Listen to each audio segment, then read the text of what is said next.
I don't believe in saints. They never make mistakes. I know it's yeah, so I picked David Bowie Live because it's the only one I could find here that wasn't a re-release. But nevertheless, it's great. He was great live. He put on a great show.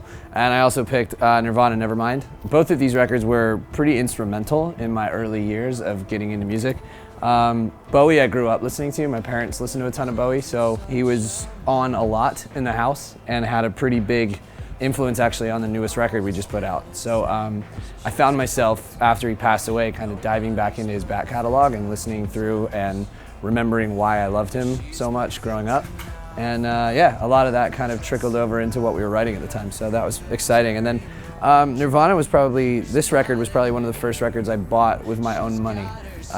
Once I was doing chores to get an allowance or something like that, and I remember asking my mom, because I didn't drive at the time even, but I asked if we could go to the record store, and I picked out that one. Yeah, it was very formative in getting me into rock music, like taking me from being a casual music fan that listened to what was on the radio or what my parents were listening to, and then like actually forming my own opinions and having an identity of my own musically.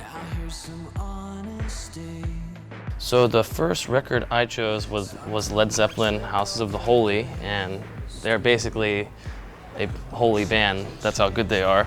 And for me, growing up, this is the first band that I ever really listened to playing bass-wise, and learned a lot of the songs that were very difficult at the time when I was younger to learn John Paul Jones' bass lines. He also played bass, but also played organ, and would play the organ with his feet, or bass with his feet and organ with his hands, so he'd be doing two things at once. And Geddy Lee does that as well. The second record I chose, kind of looks like me a little bit actually, is Rage Against the Machine, Evil Empire. Tom Morello and Tim Bob, big influences on me growing up as a musician, as a bass player, and learning guitar as well. And also just the messages behind their songs. And then they also have some other great records too, so. But this is one of the first ones I actually got to listen to when I was a kid. I bought this when I was a kid. And look at me now. Hey, Neil Diamond, did I ever tell you? 1996.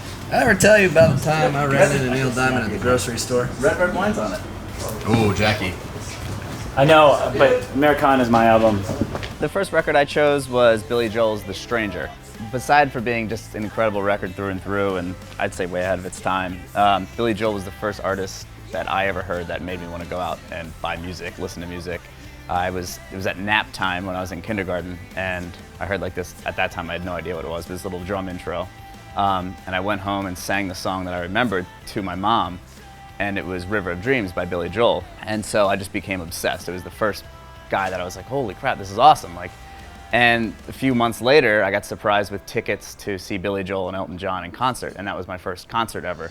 And then the record itself, I mean, I think what stand out for me is Scenes from an Italian Restaurant. It's like an opus. It's just 5 songs in one, but somehow it all goes together, and how you can create a song like that and still make it catchy and still make it not boring by the end of like 7 minutes.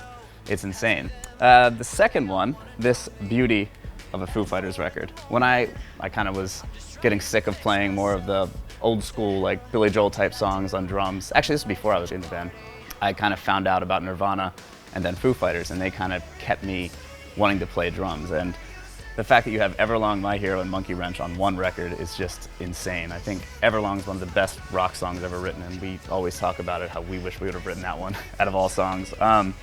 And you know, the fact that Dave played drums on it was really cool, that he could be the drummer of one of the best bands ever and then the front man of another one of the best bands ever, I think. And I got a Foo Fighters tattoo. They've just always been a favorite to me. So Billy Joel and Foo Fighters, maybe they'll tour together. So I picked 40 Ounce of Freedom by Sublime, and I'd say it's probably not my favorite Sublime record, but Sublime was really instrumental in getting me into music when I was younger. My brother is 10 years older than me, so I kind of ended up listening to whatever he listened to, which at the time was Sublime, Rage Against the Machine, Pearl Jam, Green Day, and those are bands that he kind of brought me up on. But it has Bad Fish on it, which is my favorite Sublime song. It's crazy, I actually didn't get into Sublime until their singer Bradley died, so I never got to see him live or anything, but probably would have been pretty awesome. Like I said, not my favorite Sublime record, but kind of like the one that got me into them, you know, and the one that just got me into, you know, reggae and ska in general. So not really an old record, but Lana Del Rey, Ultraviolence, is a really important record to me, and I didn't really get into her till a couple years ago, but she kind of took over my world and became one of my favorite artists. And I kind of use Lana records as a way to unwind on the road, especially after like crazy shows, or if I'm feeling like off or something, and I just kind of grab a bottle of whiskey and go listen to Lana. And Ultraviolence is one of my favorite songs that she does. So I love all her albums, but this one's probably my favorite by hers.